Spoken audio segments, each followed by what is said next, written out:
This is Andrew Stotz, and today, what makes this company great? Apple. We're going to look into what is the competitive advantage of Apple, and most importantly, does that competitive advantage feed through to the financial performance of Apple? Because we know that to truly have a sustainable competitive advantage, it must show in the financials. Let's get into it and look at Apple in a little bit more detail. We all know Apple because of Steve Jobs and our iPhones and the stuff like, but let's get into it in a little bit more detail. We can see that what has contributed to this success of Apple? Well, supply chain management, low manufacturing costs in China, where 95% of Apple products are made. Marketing strategies, highly recognized logo, new limited products create urgency among customers. Strong financial position, large-scale investment in research gives Apple a competitive edge over its competitors. Here we can see the iconic logo, and Apple's known for its innovative and user-friendly app products, has a strong following of dedicated customers who feel emotionally connected to their devices and services. This is a great point to highlight the concept of from one of the great books on strategy, which is Start With Why. And Start With Why basically tells us that you want to try to make this connection between the brand and the consumer and a differentiated connection. And that originally started with Apple when Steve Jobs came up with advertisements like Think Different and others. So they definitely have built that connection. So let's look at the best-selling products. First, you got 232 million iPhones sold in 2022, 82 million iPods. I mean, who would have thought? Earphones, earplugs, come on. Amazing. And then, of course, iPads, 61 million of those. Let's look at Apple's revenue by country or region. First, North America, 170 billion US, Europe, 95 billion, China, 74 billion. Now you can see why China is such a huge part of the performance of Apple.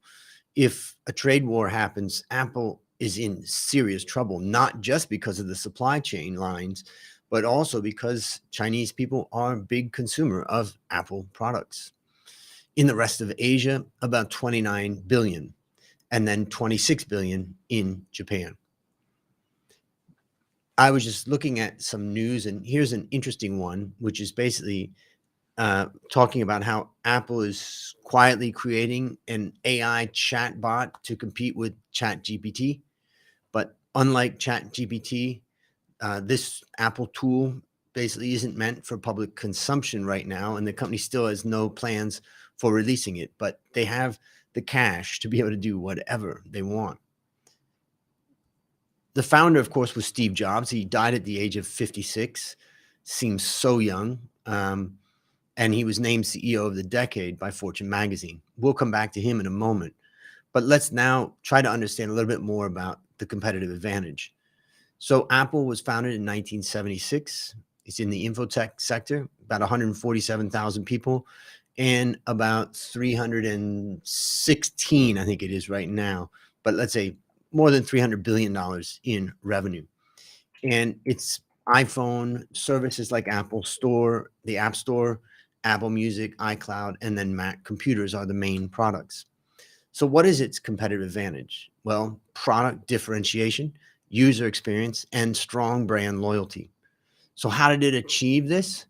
By designing premium hardware and software integration, focusing on aesthetics and user-friendly interfaces, investing in research and development, and effective marketing campaigns. But I think that connection between hardware and software was what really made Apple stand out in the early days. So Steve Jobs is the iconic co-founder of Apple who revolutionized the tech industry. He's known for his visionary leadership. He played a pivotal role in creating the groundbreaking products.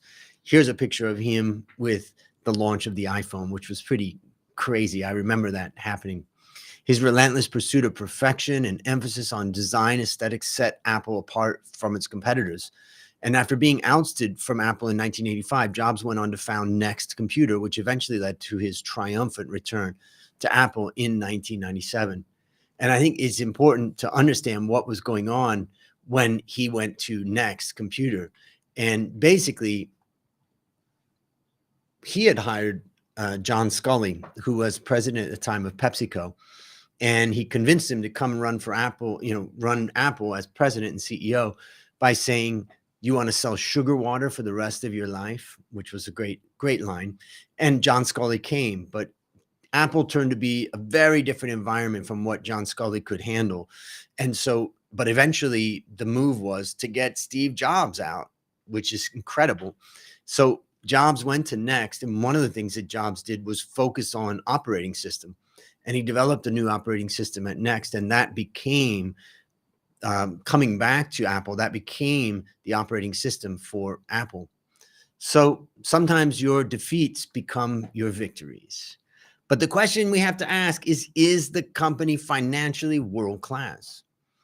So here's how I measure competitive advantage. 10 years ago, I created the world-class benchmarking scorecard to measure competitive advantage. And the scorecard basically is, I gather the yearly and quarterly data of companies, 26,000, and then I calculate our profitable growth score, which is a composite of both profitability and growth. And we then compare the subject company to sector peers of a similar size and assign a ranking. Decile 1 is best, decile 10 is worse. And a score of 1 or 2 is financially world-class. Then I look at it over 12 months. And here we can see Apple's score. The company is absolutely financially world-class, comparing against 660 large infotech companies. So would you like to see how your company measures up? Well, if you've got a company greater than 15 million in revenue, just drop me a line and I'm happy to score your company. What we can see in the case of Apple is that the company is able to maintain a competitive advantage. That's it for today. Let me know if you've got a comment in an idea in the comments or a company you'd like me to look at. Have a wonderful day ahead.